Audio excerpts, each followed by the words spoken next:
Meus irmãos, já passamos da metade da quaresma. Já estamos nos aproximando da última semana com os nossos devocionais diários, nessa iniciativa de ajudá-lo a buscar um aprofundamento maior na sua relação com Deus. Porque o que é mais importante para nós é termos um relacionamento com Deus. Porque hoje nós temos muitos amigos, nós temos familiares, mas na eternidade, o relacionamento mais importante de todos é com o nosso Deus. E se não temos um relacionamento com Ele aqui, nesse plano, como podemos imaginar que o teremos na eternidade? A eternidade começa agora, ao longo desses nossos 70, 80, 90 e muita gente já chegando no 100, né? Louvado seja Deus por isso. Mas é aqui que começa. É a coisa mais importante que existe para nós. É construirmos esse relacionamento. E a quaresma é a oportunidade que nós temos, ao longo do ano, de participar de uma ênfase maior nos exercícios espirituais que podem nos ajudar a construir esse relacionamento. A leitura da Bíblia, a meditação naquilo que se leu, a oração intercessória, a oração de gratidão. São muitas coisas que nós podemos estar fazendo. E nessa série de mensagens, com o tema redenção, ela justamente tem nos mostrado algumas situações em que Deus agiu em benefício do seu povo ou de pessoas em particular. E aí, domingo passado, né, se você quiser ver as outras mensagens, elas estão todas no nosso canal do YouTube, né? E se você, inclusive, colocar lá para seguir o canal, quando é publicada a live, né? A gente tem que se adaptar aos novos tempos, né? Você recebe uma informação sobre isso. Então, você fica sabendo, opa, tem vídeo novo no canal. E você poderá ver que na semana passada, nós vimos que houve reconciliação, que Deus age nas nossas vidas como Oséias agiu na vida da sua mulher infiel, porque nós somos infiéis com Deus. Nós podemos diminuir nossa distância com Deus, nós podemos experimentar transformação, nós podemos ser libertados de cativeiros, podemos ser resgatados de situações terríveis, né? Como vimos Ló ser resgatado. São tantas histórias de resgate, de redenção que a Bíblia nos oferece. Como você descreve o amor de Deus por você? Poxa, nem falou nada, já está perguntando. Para a gente começar a entrar no clima. Falei aqui agora de Oséias indo resgatar Agar, porque Deus nos ama dessa forma completamente incompreensível. É incompreensível o que Deus mandou o profeta Oséias fazer. Incompreensível. Mas foi o que ele fez por nós, enviando o filho dele para nos resgatar, nos redimir. Como é que você se identifica em relação a esse amor? Porque tudo começa aí, no reconhecimento de que Deus te ama. E é tão difícil para a gente entender o amor de Deus que Jesus precisava desenhar. Vocês conhecem isso, né? A gente explica, a pessoa não entende, aí a gente tem que desenhar. Aí depois explica o desenho.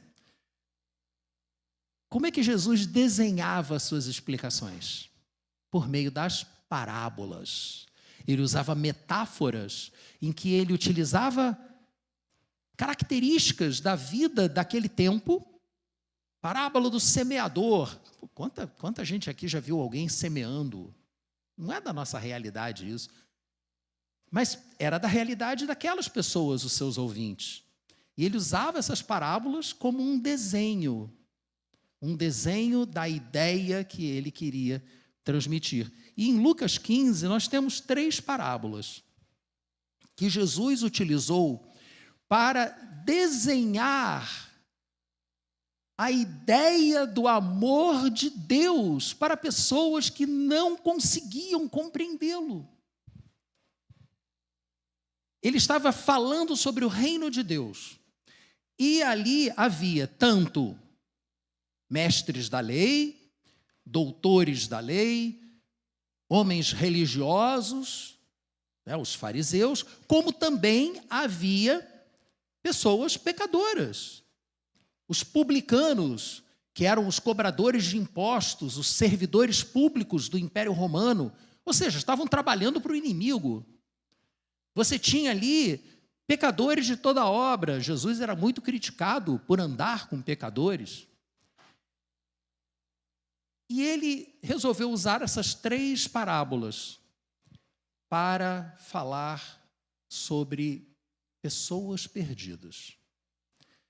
Mas ele fez um preâmbulo para ganhar a anuência da sua audiência. Ele começou com 2 parábolas difíceis de você não concordar com ele, para então vir com a terceira.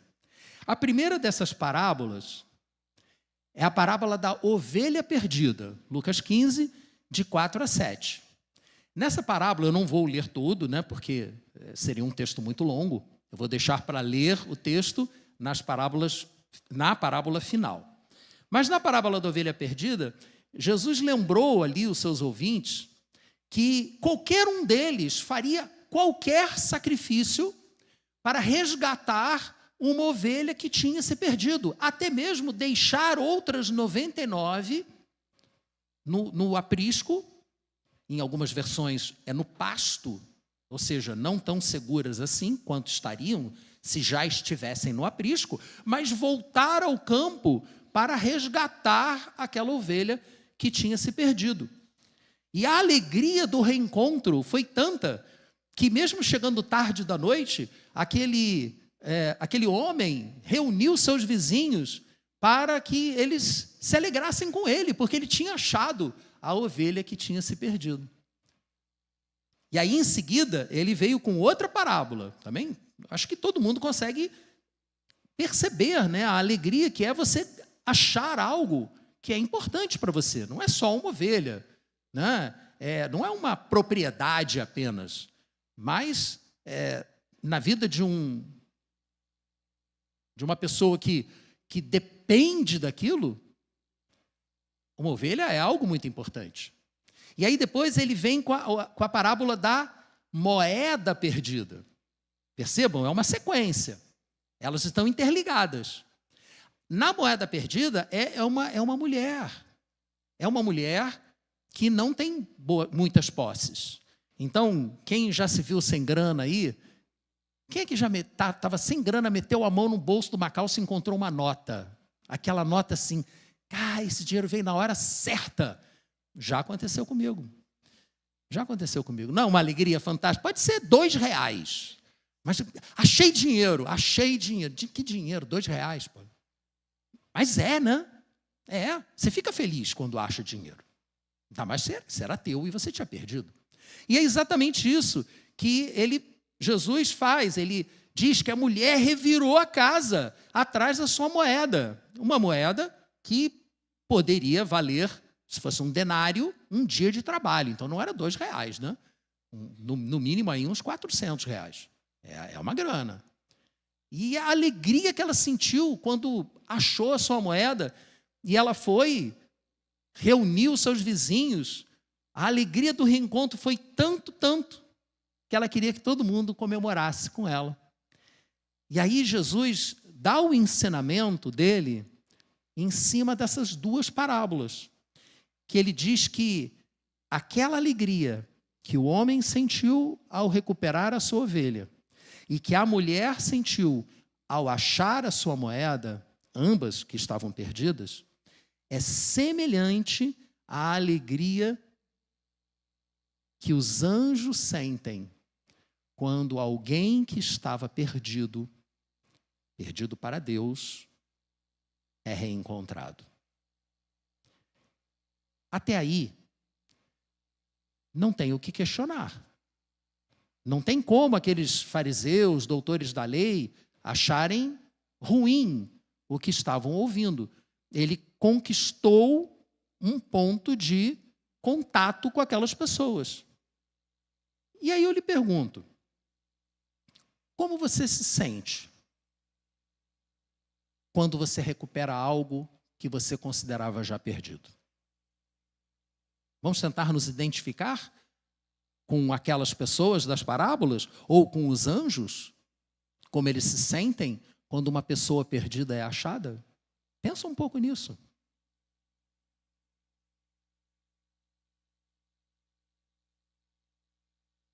Como eu disse, até esse ponto não havia motivo para discordância. Está todo mundo no mesmo ritmo, está todo mundo concordando, está todo mundo se identificando com aquelas circunstâncias. E aí, com o terreno preparado, Jesus, muito sabiamente, trouxe a terceira parábola, que era conhecida antigamente como parábola do filho pródigo, o filho gastador, mas que hoje é conhecida, e eu acho que corretamente, conhecida como parábola do filho perdido. Que também poderia ser chamada de parábola dos filhos perdidos, porque são dois, né? Como o André já deu o spoiler aqui, são dois filhos. Só que normalmente a gente só pensa no primeiro, como o perdido. Não imagina que o segundo também estivesse. Mas veremos isso. Então, em Lucas, capítulo 15, de 11 a 32, parábola do filho perdido. Vamos ler. Jesus continuou. Um homem tinha 2 filhos. O mais novo disse ao seu pai: Pai, quero a minha parte da herança. Assim, ele repartiu sua propriedade entre eles. Não muito tempo depois, o filho mais novo reuniu tudo o que tinha e foi para uma região distante. Lá desperdiçou os seus bens vivendo irresponsavelmente, dissolutamente. Depois de ter gasto tudo, houve uma grande fome em toda aquela região e ele começou a passar necessidade. Por isso, foi empregar-se com um dos cidadãos daquela região que o mandou para o seu campo a fim de cuidar de porcos. E vocês devem se lembrar que, para os judeus, o porco é um animal impuro. Na terminologia muçulmana, que muita gente agora está se familiarizando, né, porque tem sido Ramadã atualmente, né, é haram, é imundo, é impuro. Não é halal, que é puro. Tá? A gente tem que se acostumar com isso aí. Porcos são impuros. Porcos, quando você tem contato com eles, tanto para judeus quanto para muçulmanos, quebram a sua relação com Deus. E aquele rapaz não teve outra opção. Era aquilo ou morrer de fome. Mas lá, cuidando dos porcos, ele desejava encher o estômago com as vagens de alfarrobeira que os porcos comiam, mas ninguém lhe dava nada. Olha o nível que o cara desceu. Ele estava começando a ter inveja dos porcos. E eu volto a dizer, para nós, isso não tem muito sentido. Mas para aquelas pessoas que estavam ouvindo Jesus falar, aquilo era assustador. Primeiro, era completamente absurdo um filho pedir a sua parte da herança. Isso era inaceitável. Dá até para ouvir os fariseus rilhando os dentes de raiva. Porque o pai deu, o pai aceitou aquele insulto do seu filho. Ele fez isso e eles já deviam estar muito irritados. Mas aí veio a moral da história, aquele filho desobediente, que tinha feito aquela coisa terrível, que pela lei de Moisés tinha que ser punido, ele foi, acabou com os porcos. Agora sim, essa história está com moral positiva. Quem faz a coisa errada tem que pagar o preço por isso. Mas, então, até esse momento, mais uma vez, Jesus estava caminhando de uma tal forma que os seus ouvintes o estavam acompanhando. Só que agora vem o plot twist. Já ouviram essa história de plot twist? Quem gosta de assistir série, né, é muito comum esse negócio. Do meio, você acha que a série está te levando para um lado, de repente vem o plot twist, muda tudo, né, e o herói da história morre, e as coisas assim. Versículo 17. Caindo em si, esse jovem disse para si mesmo: quantos servos do meu pai, né, na nossa versão está empregados, mas naquela realidade é servo mesmo, né, um quase escravo. Quantos servos empregados do meu pai têm comida de sobra, e eu aqui morrendo de fome? Eu me porei a caminho e voltarei para o meu pai, e lhe direi: pai, pequei contra o céu e contra ti, não sou digno de ser chamado teu filho, trata-me como um dos teus empregados. A seguir, levantou-se e foi para seu pai. Estando ainda longe, como ouvimos aqui na música, seu pai o viu e, cheio de compaixão, correu para o seu filho e o abraçou e beijou. E o seu filho lhe disse: pai, pequei contra o céu e contra ti, não sou mais digno de ser chamado teu filho.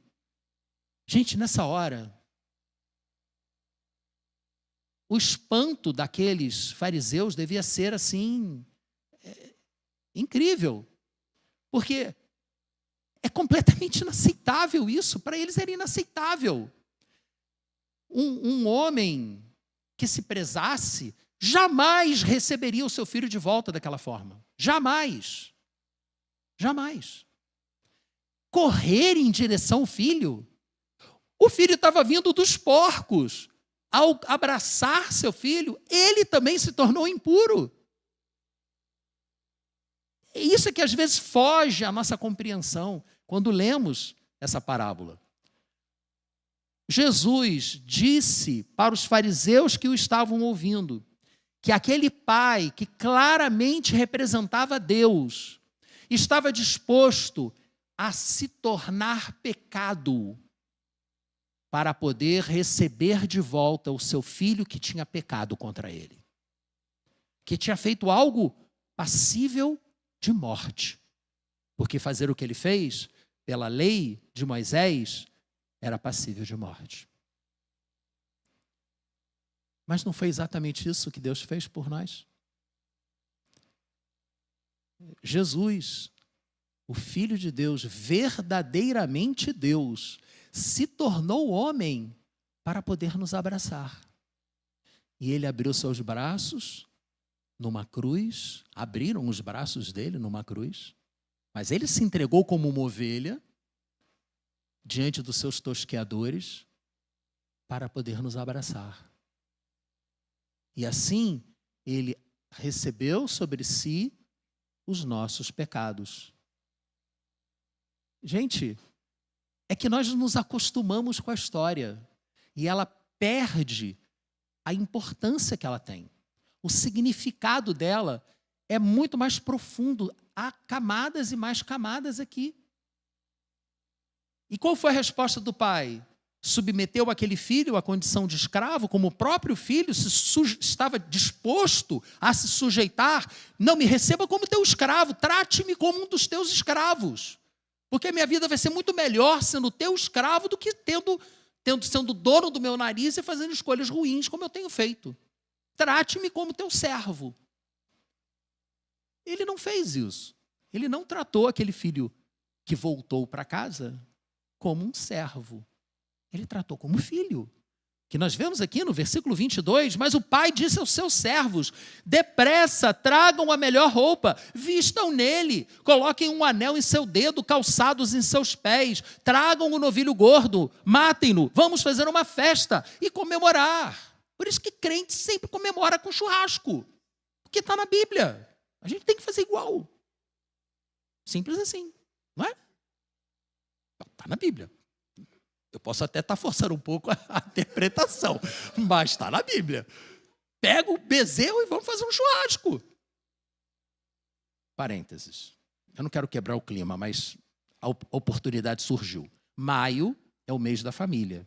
E nós teremos o nosso encontro de família. Nós passaremos um sábado no sítio dos pais da Jo. Quem já foi, já teve a oportunidade de conhecer, né? Sabe que é um lugar maravilhoso, com piscina e com churrasqueira, né? Então, a partir do próximo domingo, nós já teremos a data certa e já começaremos a divulgação dessa atividade, que é muito importante para nós como igreja, porque é uma oportunidade de você estar junto com outras pessoas ao longo de um dia inteiro, conhecendo melhor os seus irmãos. Tá? E vai ter churrasco. Né? Ótimo. E aí, no versículo 24, vem a explicação do porquê dessa atitude desse pai, que está ali projetado. Pois este meu filho estava morto. Quem rompe a relação com Deus Pai está morto. Não tem esse negócio de vai, aceitou Jesus, vai viver a tua vida que está tudo certo. Se afastou do Deus Pai, está morto. Mas voltou à vida. Estava perdido e foi achado. E aí começaram a festejar. Novamente, vimos a mesma conclusão das outras duas parábolas. Quando aquilo que estava perdido é encontrado, seja uma ovelha, uma moeda, um ser humano, é hora de festejar, é hora de se alegrar. Não é hora de procurar culpados. Quem foi que perdeu a moeda? Quem foi que deixou a ovelha se perder? Quem foi responsável por esse jovem se afastar? Está vendo? Deixaram entrar na federal, se afastou. Não adianta você culpar a federal. Isso é um outro meme, tá? Eu não resisto. Se afastou. Está perdido no mundo. O que você vai fazer? O que é que você vai fazer? O que Deus fez por nós? Mas só que essa parábola, essa terceira parábola, tem uma diferença em relação às duas anteriores. Uma moeda não tem vontade, nenhuma. A moeda é um ser, não é um ser, né? Um objeto inanimado. Uma ovelha é um ser vivo. Ele, teoricamente, tem alguma vontade própria. Dizem que, inclusive, as ovelhas são animais extremamente teimosos. Mas não tem discernimento do que é certo e o que é errado. Não tem. O ser humano tem. O ser humano tem. Porque mesmo quando estamos mortos em nossos delitos e pecados, a graça de Deus, o sopro do Espírito Santo, permanece conosco em parte. E por isso é que existe, mesmo em pessoas que nunca ouviram falar de Deus, nunca ouviram falar de Jesus, existe algo que diz para elas o que é certo e o que é errado. A não ser que seja um psicopata. Psicopata não tem certo e errado para psicopata. Mas aí tem que tirar do convívio da sociedade, né, gente? Não dá para passar a mão em cabeça de psicopata. Porque a pessoa é incapaz de saber o que é certo e o que é errado. Tira do convívio. Mas se a pessoa está no convívio, teoricamente ela tem a capacidade de saber. É o julgamento moral. É isso que nos diferencia dos animais. A capacidade de fazer julgamentos morais. Mesmo quem não conhece Deus. Quem nunca ouviu falar de Jesus. Isso está em nós. É o sopro divino, o resultado do sopro divino, um resquício da presença de Deus em nós. A imagem e semelhança de Deus como fomos criados. Nessa terceira parábola, aquilo que estava perdido, esse jovem, ele tinha feito uma escolha. Ele fez a escolha de dizer que o pai estava morto. Porque quando você chega para o pai e diz, eu quero a minha parte da herança, é como se você estivesse dizendo para ele que para você, melhor que ele estivesse morto. Não vai morrer logo, não? Uma vez uma pessoa me disse isso, que o filho, era a filha, mas enfim, virou para ele e disse assim, um dia vocês estarão mortos e tudo isso aqui será meu. Como é que você se sentiria se ouvisse o seu filho ou a sua filha te falando um negócio desse? Não se preocupa não. Daqui a pouco vocês estarão mortos e tudo será meu. Eu não gostaria de ouvir isso. Eu não gostaria. Meus irmãos, eu falei aqui que pela lei de Moisés, um filho que agisse dessa maneira, Deuteronômio, capítulo 21, versículos 18 a 21. Vou ler aqui para você. Eu vou citar o que está escrito nessa passagem. Se um homem tiver um filho obstinado e rebelde, que não obedeça a seu pai nem a sua mãe, não os escute quando o disciplinam, o pai e a mãe os levarão, filhos, aos líderes da sua comunidade, à porta da cidade. No antigo Israel, as cidades eram pequenas, e na porta da cidade se sentavam os líderes da cidade, os anciãos, que eram os juízes. Era diante deles que eram feitas os negócios, e os julgamentos aconteciam ali. Deuteronômio está dizendo que se o seu filho agisse dessa maneira, obstinado, rebelde, deveria ser levado àqueles juízes. O pai diria, esse filho é obstinado, é rebelde, é devasso, vive bêbado, não nos obedece. Então, todos os homens da cidade o apedrejariam até a morte. Está na lei de Moisés. Gente, saiu na mídia essa semana um rapaz processando os pais porque ele não foi consultado antes de nascer. É real. É real. Está processando os pais porque ele exige ser sustentado para o resto da sua vida. Porque ele não pediu para nascer. Essa eu já ouvi. Alguém, quase todo mundo, eu já disse isso, ainda bem que minha mãe não está aqui hoje, estava de manhã foi outro pregador, eu já disse isso, não pedi para nascer, aí era um outro tempo, né? Pá. Se bem que ela preferia me pegar na unha, assim, pá. Sabe essa história, pegar a touro, a unha, comigo era assim, pá, segura. O cara está na justiça contra os pais. Tinha um outro caso, dos pais que tiveram que ir à justiça para botar o filho para fora de casa. Que não trabalhava, não estudava, não queria nada, não saía de casa, aí para se livrar dele tiveram que entrar na justiça. Essa é pior. Não pedi para nascer, não gosto de trabalhar, não quero estudar e eu tenho que ser sustentado. Nos tempos de Deuteronômio, leva na porta da cidade e apedreja. Era assim, está aqui, está na Bíblia, E o texto bíblico diz que isso era justamente para servir de exemplo, para que outros não agissem da mesma forma. Porque nada como um exemplo bem visual, para as pessoas entenderem as coisas. Eliminem o mal no meio de vocês, diz o texto. Essa atitude dos líderes religiosos, essa era a atitude que os líderes religiosos do tempo de Jesus queriam ver. Era isso que eles esperavam ouvir de Jesus. Que ele advogasse, defendesse a causa dos pais levarem seus filhos para serem executados por serem desobedientes. Porque é o que está na lei. Mas Jesus apresenta uma outra lei. A lei do amor. A lei daquele que abre mão do seu direito e recebe aquele que estava morto e voltou à vida. Aquele que estava perdido e foi achado. Mas o filho teve que decidir voltar.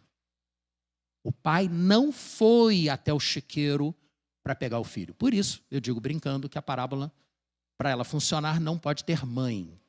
Porque se tivesse mãe, a mãe iria lá. Iria lá, sentaria do lado, levaria uma lancheirinha para ele e tal. Meu filhinho, não faz isso e tal. E eu não ia desistir nunca, né? Então, ok. Há controvérsias, eu sei. Meus irmãos, o que aconteceu é que aquele filho mais novo, ele retornou. Ele retornou. Ao segundo filho. E aí, voltamos a Lucas capítulo 15, versículos 25 a 32. O segundo filho foi o toque de mestre de Jesus, para mostrar para aqueles líderes religiosos quem eles eram. Eles, obviamente, não se identificavam com o filho perdido. Quem se identificava com o filho perdido eram os publicanos, os pecadores, que estavam ali retornando para Deus ao buscar a Jesus. Eles se identificaram com o filho perdido. Eles ficaram alegres porque o filho perdido foi recebido de volta e ao invés de ser apedrejado, ai, que bom, eu posso voltar e não ser apedrejado. Os fariseus ficaram revoltados com aquilo e aí Jesus foi lá e jogou sal na ferida. Versículo 25. Enquanto isso, o filho mais velho estava no campo. Quando se aproximou da casa, ouviu a música, a dança, então chamou um dos servos e perguntou-lhe o que estava acontecendo. E este lhe respondeu: seu irmão voltou e seu pai matou o novilho gordo, porque o recebeu de volta são e salvo. O filho mais velho encheu-se de ira e não quis entrar. Olha só que interessante, agora o pai foi ao encontro do filho.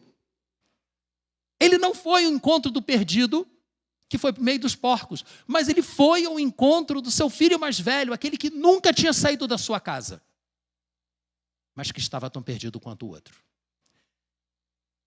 Seu pai saiu e insistiu com ele, mas ele respondeu ao pai: olha, todos esses anos tenho trabalhado como um escravo a teu serviço, nunca desobedeci às suas ordens, mas tu nunca me deste nenhum cabrito para eu festejar com os meus amigos. Mas quando volta para casa, esse seu filho, sabe aquela história?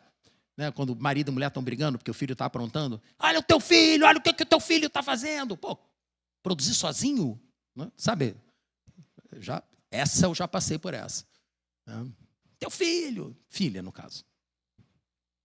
Nossa filha vai nos visitar. Eu espero que ela possa estar aqui conosco, né?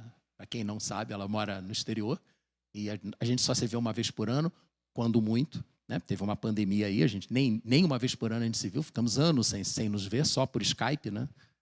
Skype, já não era mais Skype, já era Zoom. Né? Enfim, mas esse teu filho, né? Esse teu filho, quando ele volta, matas o bezerro gordo, ele que esbanjou seus bens com as prostitutas. Mas no versículo 31, disse o pai: meu filho, você está sempre comigo. Você está sempre comigo. Tudo o que eu tenho é seu. Você não comeu porque você não pediu. Era só ter pedido. É tudo seu. Mas nós tínhamos que comemorar, meu filho. Eu entendo a sua frustração, mas nós tínhamos que comemorar e nos alegrar. E de novo ele diz: porque este teu irmão estava morto e voltou à vida, estava perdido e foi achado. Ele retornou. Com qual personagem da parábola você se identifica?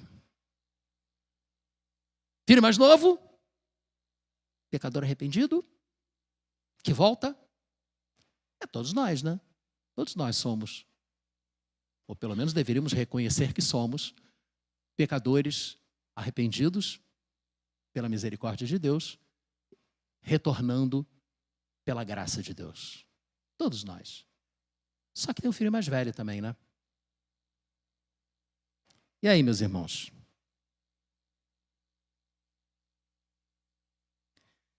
esse sou eu. Todo metido a certinho, faz tudo bonitinho e adora reclamar, porque o outro não fez o que eu acho que ele tem que fazer.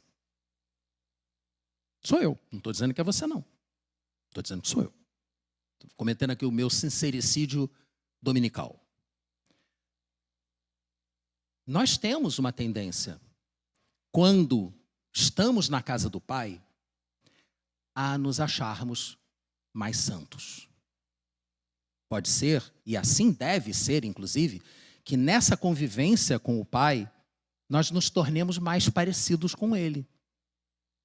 Essa é a razão de ser, de permanecermos vivos nesse plano depois de nos convertermos, depois de sermos recebidos na família de Deus, sermos reconciliados com Deus. Por quê? Precisamos continuar vivos depois da reconciliação com o Pai. Por que não irmos direto para o Pai? Porque nós precisamos passar pelo processo de santificação, de transformação à semelhança de Jesus.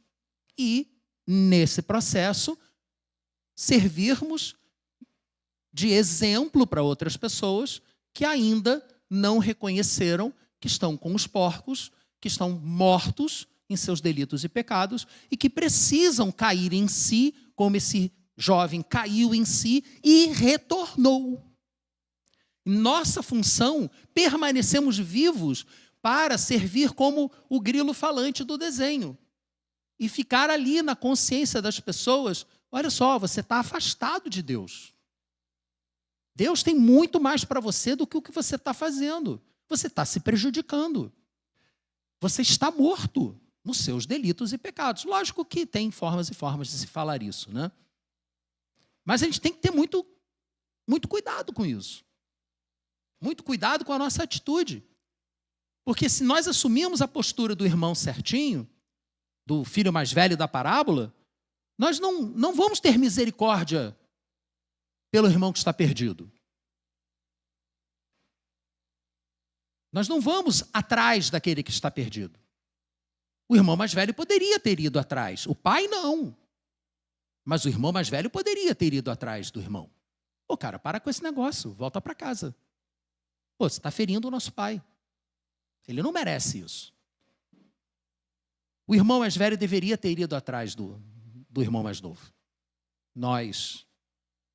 Todos nós também somos o irmão mais velho. Todos nós que estamos dentro de uma igreja, que já cremos no Senhor Jesus como Senhor e Salvador das nossas vidas, todos nós devemos ter uma atitude diferente desse irmão que se omitiu e ficou esperando o pai morrer. Um disse que queria parte dele da herança e foi embora. O outro estava só esperando o pai morrer para ficar com tudo. Porque realmente, já que uma parte da herança já tinha sido dada para o outro, tudo que ficou era dele. E o pai reconheceu, tudo que é meu é seu. É uma realidade. Mas nós precisamos, meus irmãos, como a parábola nos diz. Vejam como tem camadas aqui. Como eu poderia ficar aqui agora realçando questões específicas que a parábola nos permite. Por isso que é uma parábola tão repetida em tantas pregações. Porque ela é multifacetada. É como um diamante, várias faces, e cada vez que você vira, tem um brilho diferente. Nós precisamos aprender a nos alegrar com os mortos que voltam à vida. Com aqueles que estavam perdidos e foram achados. E precisamos aprender também, como o irmão mais novo, a reconhecer, a cair em nós mesmos quando somos afastados do Pai. Porque é como uma das passagens preferidas minhas da Bíblia. Ezequiel 33:11. Por que é uma das passagens que eu mais gosto? Porque eu ouvi isso. Quando eu me afastei, quando eu fui o filho mais novo e dei uma de filho mais velho comigo mesmo, ah, não, agora já era, amigo. Lógico que isso foi o inimigo que plantou essa ideia na minha cabeça. Mas muito filho mais velho como eu era, quando pisei na bola, eu me auto-excluí. Não é mais isso aqui não serve para mim. E fui embora. E Deus falou por meio de um irmão, e o Espírito mandou a mensagem, e eu sabia que era para mim. Era um grupo de pessoas. E ele disse: eu não sei quem é você, mas você sabe que é para você. E aí disse exatamente o que eu tinha feito. Fiquei assustado. Deus, o que você fez foi errado. Não passou pano, não. Sabe essa história de que, não, vai ser feliz. Não tem esse negócio, não. O que você fez foi errado. Mas Deus já viu o arrependimento no seu coração. Volte. A palavra foi essa. Retorne. Ezequiel 33:11 diz: diga-lhes, juro pela minha vida, palavra do soberano Senhor, que não tenho prazer na morte dos ímpios. Antes, tenho prazer em que eles se desviem dos seus caminhos e vivam. Portanto, se permanecerem nos seus caminhos, morrerão. Vivam, voltem, retornem, voltem-se dos seus maus caminhos. Por que haveriam de morrer, ó nação de Israel? E que agora, enquanto distribuímos os elementos da ceia do Senhor, que você examine-se a si mesmo, como Paulo nos orientou lá na primeira carta dele aos Coríntios, capítulo 11, versículo 28. Examine-se o homem a si mesmo, coma do pão e beba do cálice. Para quem não discerne o corpo de Cristo, é suco de uva e biscoito. Mas para quem discerne o corpo de Cristo, quem crê no sacrifício de Jesus por nós, que nos abraçou enquanto ainda estávamos em nossos pecados impuros, por lidarmos com porcos. Se discernirmos isso, se nos arrependermos, o Senhor vê o arrependimento em nosso coração.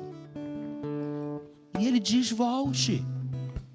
Mas Ele não vai arrancar você de onde você estiver. Ele chama você para você voltar. Ao receber o cálice, o pão, fique meditando sobre isso. Será que eu preciso voltar? Será que eu tenho um lado filho mais novo aqui que está precisando de restauração?